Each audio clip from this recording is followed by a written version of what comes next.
Então eu quero finalizar dizendo que é o seguinte, eu acho que o nosso objetivo como pessoas de bem, eu vou falar, não foi me cortado 15 segundos enquanto ainda estava correndo o tempo, eu vou falar. Como pessoas de bem, ter a humildade de saber que nós estamos num mundo que hoje em dia está uma bagunça, está criminoso, está agressivo. Em vez da gente se juntar e da gente se unir com valores reais e verdadeiros como amor, unicidade de Deus, como união da família, como valores e princípios, e eu falo isso aqui para dentro da própria religião cristã, que eu vejo pessoas se matando, evangélicos com católicos, desculpa falar, eu não vou falar palavrão aqui, mas ferre-se. Ou seja, vocês estão brigando por uma vírgula. Você acha que Jesus está aí para isso? E eu vou finalizar essa minha fala, depois eu nem preciso falar mais.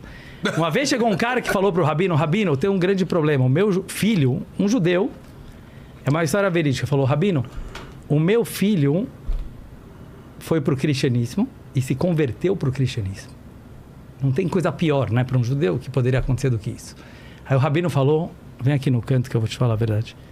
Eu também, ninguém sabe da comunidade, o Rabino falou, eu tenho um filho que também se converteu para o cristianismo. Na hora que Deus viu os dois batendo papo, Deus apareceu e falou, vem aqui que eu quero te contar um segredo.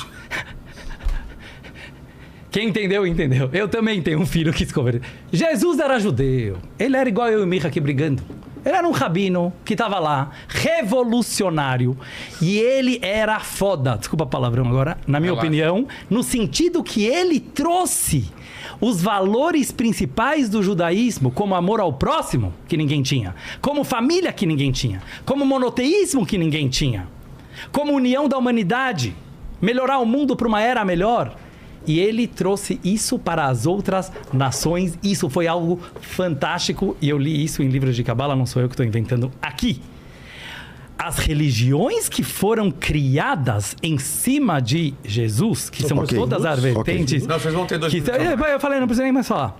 Que são todas as vertentes cristãs em cima disso, que infelizmente... certo? Assim como tem vertentes judaicas e muçulmanas e budistas, que mataram pessoas por não falar a mesma frase que o cara estava falando. É de uma vergonha tão grande, que eu tenho certeza absoluta que Jesus não queria isso. E para mim ele foi um cara fantástico. Ele não foi Deus porque nenhum ser humano pode ser Deus. E não faz a mínima diferença. Agora, a união... isso pode trazer mensagem para os nossos seguidores do Vilela positivas. Agora, ficar querendo trazer frases bíblicas que pessoas infinitas... é igual vocês discutir a teoria da relatividade com Albert Einstein. Tem que se esconder de vergonha de tentar fazer uma coisa dessa. A gente traz frases bíblicas porque o debate é sobre a Bíblia. Acho que você entendeu o que eu quis dizer.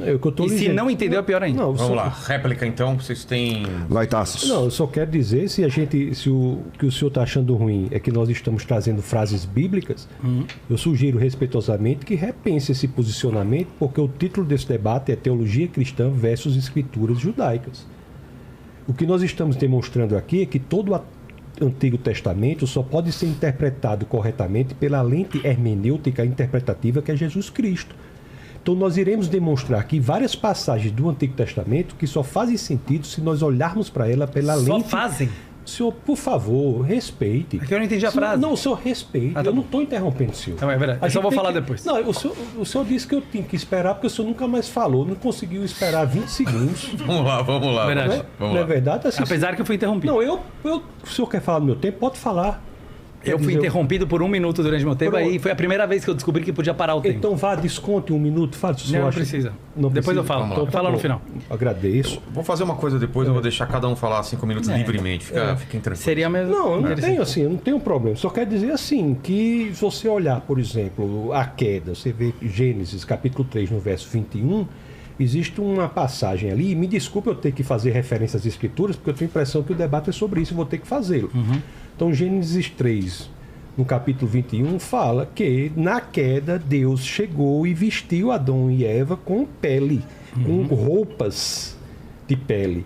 Então, para nós entendermos isso efetivamente, dá sentido profundo, belo e magnífico essa passagem que aparentemente é simples, nós temos que entender aí que isso já é uma demonstração do que vai ser necessário fazer no sacrifício. houve aí um sacrifício animal, já que as peles não eram artificiais, mas naturais. Se nós formos para Levítico 16, por exemplo, que fala do sacerdote, nós vemos uma relação ali que é vista de maneira plena, bela e perfeita, se nós olharmos pela lente interpretativa que é Jesus Cristo.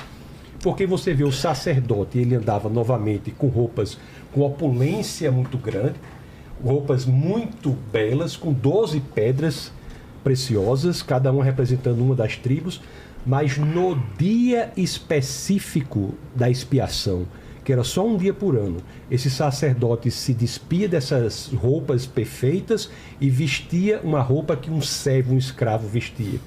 E o sacerdote vai ali fazer exatamente o que Jesus de Nazaré, que é o Deus infinito, perfeito, faz. Se despe de sua magnificência para vir encarnar e habitar entre nós. Outra coisa, eu tenho que deixar bastante claro, o cristianismo não é uma religião que nasceu depois do judaísmo, no sentido de que, de acordo com João capítulo 1, verso 1, combinado com João capítulo 1, verso 14, Jesus de Nazaré é o Logos, que precede, inclusive, a criação do próprio tempo.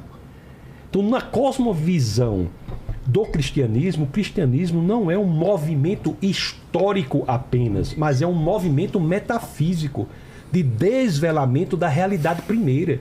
Nós estamos falando com aquele conceito, que é o Logos, sobre o qual a civilização grega, que é a civilização mais inteligente que já existiu sobre o planeta, se debruçou por séculos. Esse Logos foi quem encarnou e habitou entre nós. Jesus Cristo não é um elemento unicamente histórico, ele é o Deus encarnado. Em João 14,6, por exemplo, diz: Jesus é o caminho, a verdade e a vida. Ninguém vem ao Pai senão por mim. Se nós formos ler isso em grego, nós temos lá: Jesus é a verdade, é aletheia. Aletheia é um conceito sobre o qual se debruçou a civilização grega por séculos. Então nós temos que deixar bastante claro que a nossa motivação aqui é desvelar a verdade. Para nós, o cristianismo não é agora uma filosofia. Era o que agora? É a réplica. Passou 40 segundos. Não, eles que têm não foi 6 falado? minutos que vocês passaram 3. Eu estou controlando o tempo. Não, eu fui 5. Não, eu estou controlando, Dudu. Passaram 3, eles têm 6 minutos. Vamos lá. O senhor quer falar algo? Não, eles vão ter. Mas é porque ele... Eu quero, mas eu me seguro. Vamos lá. Glória a Deus. Eu estou ouvindo. Glória a Deus. Eu agradeço a gentileza. É que eu só perguntei porque eu achei que era 3. Eu agradeço a sua generosidade. Eu vou terminar, né? Então, Jesus Cristo é o Deus encarnado. A nossa motivação aqui é de descobrir a verdade, de desvelar a verdade. Então, nós não tratamos o cristianismo apenas, unicamente, e também o é, mas não é unicamente isso, um movimento histórico. O cristianismo, para nós, é a revelação de Deus. E, no caso da relação do cristianismo com o judaísmo, são complementares, no sentido de que, conforme eu já disse, nós utilizamos a Tanar, que é o livro sagrado judaico. O cristianismo é a completude do que prevê a Tanar. Eu falei de Levítico 16, Gênesis 3, 21, e nas outras oportunidades nós podemos falar de inúmeras outras situações do Antigo Testamento. Posso? Agora é réplica de vocês. Gente, se vocês querem saber a verdade, a gente vai folhando o Tanar desde o começo e eu vou te mostrando que vocês não são capazes de entender nenhum preceito e não é o prisma do Novo Testamento que vai explicar as leis do Yovel, do júbilo. Vocês conseguem me explicar qual a diferença de uma cidade com muralhas, uma cidade sem muralhas? O Novo Testamento explica isso? Qual a diferença em relação ao júbilo, que está na Torá, de casas com muralhas, cidades sem muralhas? O Novo Testamento explica isso? Óbvio que não. A única Torá que explica a Torá escrita é a Torá oral, que é o Talmud. Que é o Talmud, que é a mesma Torá que diz que Jesus não é Deus, Jesus não é Mashiach. Ele foi um judeu rebelde. Exatamente. Então, assim, ele existiu, hein? Se você está falando, na verdade, vamos olhar todos os versículos. O versículo em Daniel, o pastor César analise isso, está escrito Ikaret Mashiach. Ikaret Mashiach vem da palavra karet. A palavra karet é o desfazer total de uma pessoa, não tem segunda vinda para um venichretá. Venichretá, judeus ganhavam karet por pecados absurdos, muito graves que acontecem na Bíblia. Então não é o Ciro. Não. É que você disse que lá era o Ciro.